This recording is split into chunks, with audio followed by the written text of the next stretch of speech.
bàn của chúng ta thì được chứng kiến cuộc sống của bà con thôn bản và có những món quà được quyên góp từ các nhà hảo tâm để trao tặng cho toàn thể bà con trong những ngày hôm nay.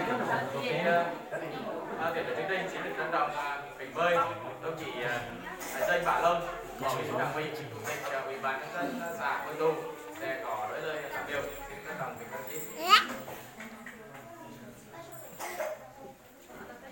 Kính thưa đoàn thiện nguyện của huyện Yên Thành và về là các đồng chí là đoàn viên thanh niên của các xã như Hồng Thành, rồi là Hậu Thành, Nam Thành, xã xung quanh Yên Thành. Hôm nay phải nói là đường xã từ Yên Thành đến đây thì chắc là các này cũng biết đường xã xa xôi nhưng mà cũng có tinh thần các anh các chị cố gắng lăn lộn đi từ vừa qua cái cho đi cái sáng 1 giờ sáng họ bắt đầu xuất phát ở Yên Thành đấy, bây giờ mình đến đây và sẽ chạy liên tục 4 năm tiếng đồng hồ vào đây để mà tặng quà cho bà con, vì là xã Hội Tụ là một cái xã nghèo đặc biệt khó khăn.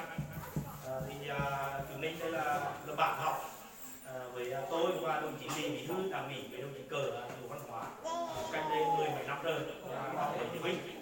Thì hôm nay thì ở địa phương thì người ta cái hoàn cảnh khó khăn thì người ta đỡ hơn ở bên này, thì các anh các chị cái huy động khoảng phải rất kinh nghiệm, có cả dầu ăn này, có cả bánh kẹo này, mì tôm này, quần áo này, rồi là tất cả có cả giày dép bút cho các cháu hơn. Đấy là tặng cho các cháu ở xã Hội Tụ nói chung. Trong đó thì chúng tôi là chọn bản hương 1 là một trong những bản thuộc diện khó khăn, đồng thời là cũng xa trung tâm ở nhiều khi là muốn ra mua một cái gì cũng ra ngoài Hội Tụ thì nó cũng gây xa, chọn cái bản xa nhất để trong quà này. Thì mong cô các mẹ cũng là các anh các chị nhận được cái quà này thì cũng ta phải phấn đấu để trong thời gian tới ta để có cái quà để mình trao cho những người khó khăn hơn ta. Đấy, đó là cái phấn đấu. Các bạn cho đảng ủy quyền cũng như là cái chợ thì nó có cái cờ xin chân thành cảm ơn các đồng chí đoàn viên chết chưa? Chết mà chết rồi có 10 đùa nhiều camera mình rồi. lòng tâm đã đóng góp kêu gọi rồi đưa cái món quà rất có ý nghĩa này với bà con nhân dân một lần nữa vừa là năm mới. Xin cảm ơn và chúc sức khỏe đoàn luôn luôn mạnh khỏe hạnh phúc và thành đạt. Mặc dù cũng rất quan tâm rồi nhưng mà cũng mong trong thời gian tới cũng tiếp tục quan tâm đến xã Hội Tụ. Xin chân thành cảm ơn.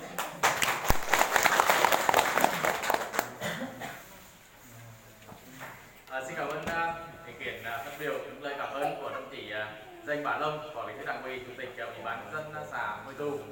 Kính thưa toàn thể bà con cũng như các quý vị đại biểu, thì số lượng quà của đoàn chúng tôi quyên góp để về trao tặng cho bản chúng ta hôm nay thì ngoài những vật phẩm như quần áo, mì tôm, rồi dầu ăn, các cái thứ gia vị thì để phục vụ cho bà con trong cái dịp Tết.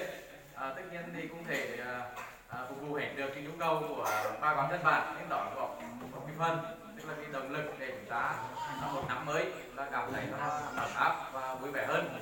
Thì sau đây thì chúng tôi sẽ tiến hành các cái hoạt động để trao quà. Thứ nhất đó là sẽ trao quà cho các cháu ở trong bản. Thì xin mời tất cả các cháu nhỏ ở trong bản chúng ta sẽ trở về sân khấu để chúng tôi sẽ có những món quà trao tặng cho các cháu. Thứ nhất là bánh kẹo, rồi các cái quần áo để cho các cháu là ấm áp hơn trong mùa đông. Xin trân trọng là mời các cháu. Nhiều mẹ ở chỗ về đó trên cái miệng cho họ về đó ta mẹ đó không có nhiều mẹ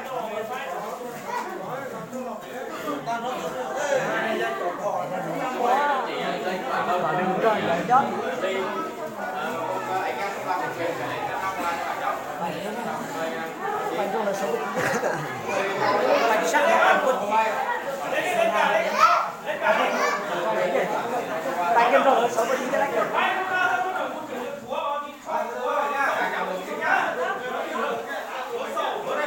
cho cái bài sở tí trả 这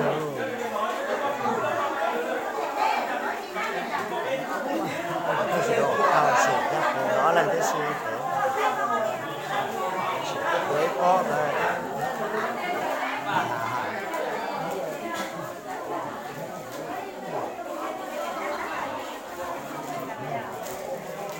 Giờ có lúc trồng rồi, đó là có màu cơn có á.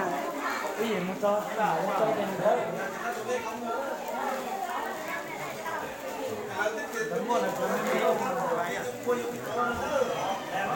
Mua cái tí. Giá một có phát được biết thế thôi. Thành vô nó.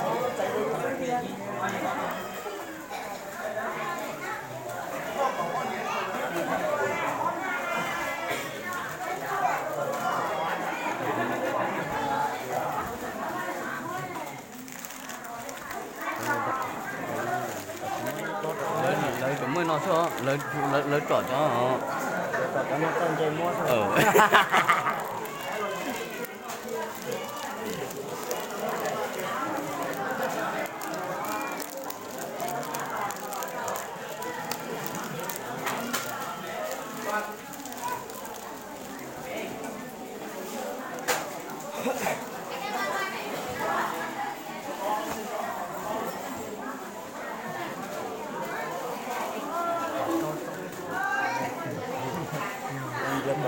Kan tadi kagak, maksudnya tahu lah tadi. bỏ cái nền thì tệ Đập có này lip đi xuống nó đi chỉ có nền thì tệ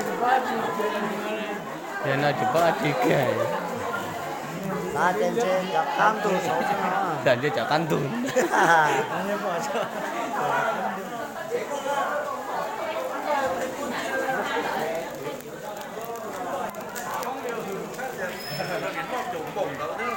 để rồi nó chìm món đâu á, mà này chìm nó để nó chìm món đó. Thì giờ thuộc đang chỗ mà rồi nó chìm món gì? Cả nó còn là trong người. Sao con nhỉ? Trong này.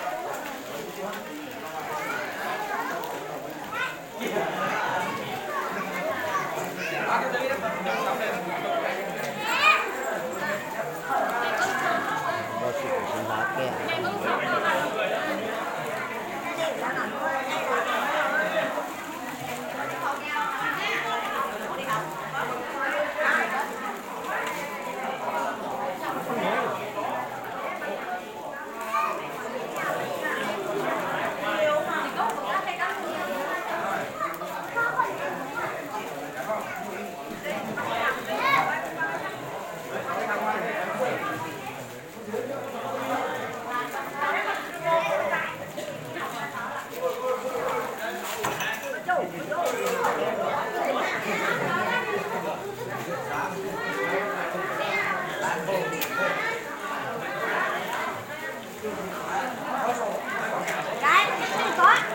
Đấy, nó tỉ tỉ. Đấy, nó tỉ tỉ, nó tỉ tỉ. Nó tỉ.